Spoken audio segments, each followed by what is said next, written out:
আৰু এতিয়া কেঁচু খান্দতে সাপ ওলাইছে গুৱাহাটী চিকিৎসা মহাবিদ্যালয় হস্পিটেলত।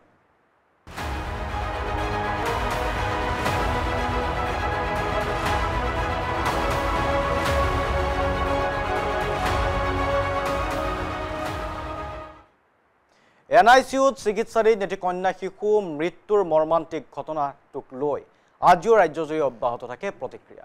এই দুৰ্ঘটনাৰ বাবে নাৰ্ছ ইনভাৰ্ছ ভানুপ্ৰিয়া মিছঙক অব্যাহতি দি দায় সৰাৰ কাম কৰিবলৈ যেন চেষ্টা চলাইছে GMCH কৰ্তৃপক্ষই। কাণ্ডজ্ঞানহীন GMCHৰ স্বৰূপ উন্মোচন।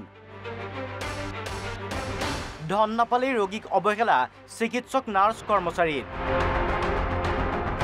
চিকিৎসাৰ বাবে ধন দাবীৰ অভিযোগত 11 জনক আটক। অধ্যক্ষৰ দায় সৰা মন্তব্যক লৈ অসন্তুষ্ট মুখ্যমন্ত্ৰী। মুখ্যমন্ত্ৰীৰ কঠোৰ স্থিতিৰ পিছতে আৰক্ষীয় জোৰদাৰ তদন্ত। এতিয়া কেঁচু খান্দতে সাপ ওলাইছে গুৱাহাটী চিকিৎসা মহাবিদ্যালয় হস্পিটেলত। NICUত চিকিৎসাধীন এটি কন্যা শিশু বিচনাৰ পৰা পৰি মৃত্যু হোৱাৰ লগতে আন 3 শিশু আহত হোৱা এই মৰ্মান্তিক ঘটনাটোক লৈ মঙলবাৰেও ৰাজ্যজুৰি অব্যাহত আছে প্ৰতিক্ৰিয়াৰ। প্ৰকৃততে চিকিৎসক আৰু নাৰ্ছৰ গাফিলতিৰ বাবে এই ঘটনাটো সংঘটিত হোৱা বুলি পোহৰলৈ অহাত ক্ষুব্ধ হৈ পৰিছে খুদ মুখ্যমন্ত্ৰী ডক্টৰ হিমন্ত বিশ্ব শৰ্মা। বিশেষকৈ অধ্যক্ষ ডাক্তৰ অচ্যুত বৈশ্যই ঘটনাটো সাধাৰণ ঘটনা বুলি সকলো পক্ষকে বুজনি দিব বিচৰাত অধ্যক্ষ বৈশ্যকো সমালোচনা কৰিছে মুখ্যমন্ত্ৰী ডক্টৰ হিমন্ত বিশ্ব শৰ্মাই। বিষয়টোত মুখ্যমন্ত্ৰীৰ কঠোৰ স্থিতিৰ পিছতে নৱজাতক মৃত্যুকাণ্ডৰ জোৰদাৰ তদন্ত আৰম্ভ কৰিছে মহানগৰ আৰক্ষীয়ে। তদন্তৰ আৰম্ভণিতে আৰক্ষীয়ে পোহৰলৈ আনিছে বহু উদ্বেগজনক ছবি।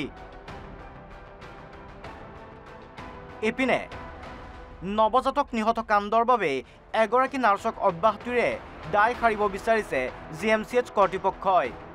এই তদন্তৰ মাজতে নিশা মহানগৰ আৰক্ষীয়ে ৰোগীৰ পৰা ধন দাবীৰ অভিযোগত গ্ৰেপ্তাৰ কৰে 11 জন ট্ৰলি পুলাৰক। পূৰ্বৰ এজাহাৰৰ ভিত্তিত গ্ৰেপ্তাৰ কৰা হৈছে আটাইকেইজন ঠিকাভিত্তিক কৰ্মচাৰীক। ইয়াৰে ভিতৰত আছে নয়নমণি, প্ৰতিমা চৰকাৰ, প্ৰবীণ ডেকা, লংকেশ্বৰ ৰাজবংশী, আজিজুৰ ৰহমান, গোলক তালুকদাৰ, চিন্ময় ডেকা, শুক্লা বৈৰাগী, অসীম ডেকা, অলকা চৌধুৰী আৰু নন্দু দাস। যদি পইচা নিদিয়া আকৌ কামেই নকৰে, কিবা নলবা, হয়তো 400 টকা লাগিব, হয়তো 200 টকা লাগিব, একো তাৰমানে নাই আৰু। যদি গৰীবে এটা গেছি যে এনেকে পইচা লাগিব, এনেকে হেৰি লাগিব, এনেকে দাবী কৰে, কোনো ধৰণৰ কাম নকৰে টকা পইচা নিদিলে। নাৰ্ছে, প্ৰত্যেক নাৰ্ছে বিচাৰে।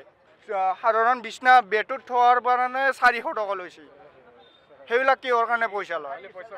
সেইটো চৰকাৰী চাকৰিত কিহৰ কাৰণে পইচা পায়? সেইবিলাক পইচা ল'ব নালাগে না।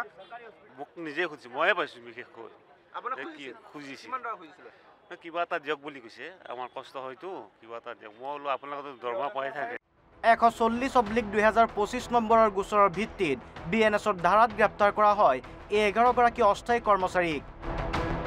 ইপিনে চিকিৎসা মহাবিদ্যালয়খনলৈ চিকিৎসাৰ বাবে অহা সাধাৰণ ৰোগীৰ অভিযোগ, নগদ ধন নিদিলে উপযুক্ত চিকিৎসা নাপায় ৰোগীয়ে, টকা নিদিলে সময়মতে নকৰে ৰোগৰ পৰীক্ষা।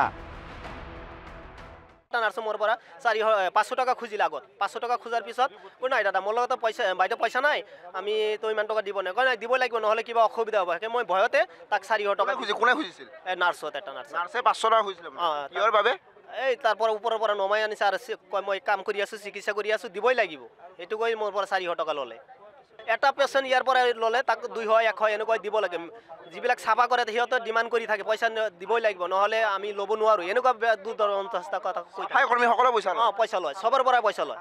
কৰ্মচাৰীবিলাকে ডাইৰেক্ট ডিমাণ্ড কৰি, আৰু নাৰ্ছবিলাকে ডিমাণ্ড কৰি থাকে পইচা দিব লাগিব, নহ'লে অসুবিধা হ'ব। সেইকাৰণে কোনোবাই ভয়তে দি যায়, কিবা হৈ যায় ৰোগীৰ, সেইকাৰণে ভয়তে সিহঁতে পইচা দি দিয়ে। হয়, এতিয়া এনেদৰেই চলি আছে চিকিৎসা মহাবিদ্যালয়খন। এসময়ত GMCHক দুখীয়া ত্ৰাণকৰ্তা বুলি অভিহিত কৰা হৈছিল যদিও এতিয়া সাধাৰণ ৰোগীও নাপায় উপযুক্ত চিকিৎসা, দৰৱ পাতি। চিকিৎসা মহাবিদ্যালয়খনৰ অধ্যক্ষকে ধৰি জ্যেষ্ঠ চিকিৎসকসকলে এই বিষয়ত গা এৰা দিয়াৰ বাবে বৃদ্ধি পাইছে দালালৰ দপদপনি। এতিয়া মুখ্যমন্ত্ৰীৰ হস্তক্ষেপৰ পিছত GMCHত কি সংস্কাৰ আহে সেয়া হ'ব লক্ষণীয়। ভিডিঅ' জাৰ্নেলিষ্ট অজয় গুপ্তাৰ সৈতে Jitumoni Deka report NB news.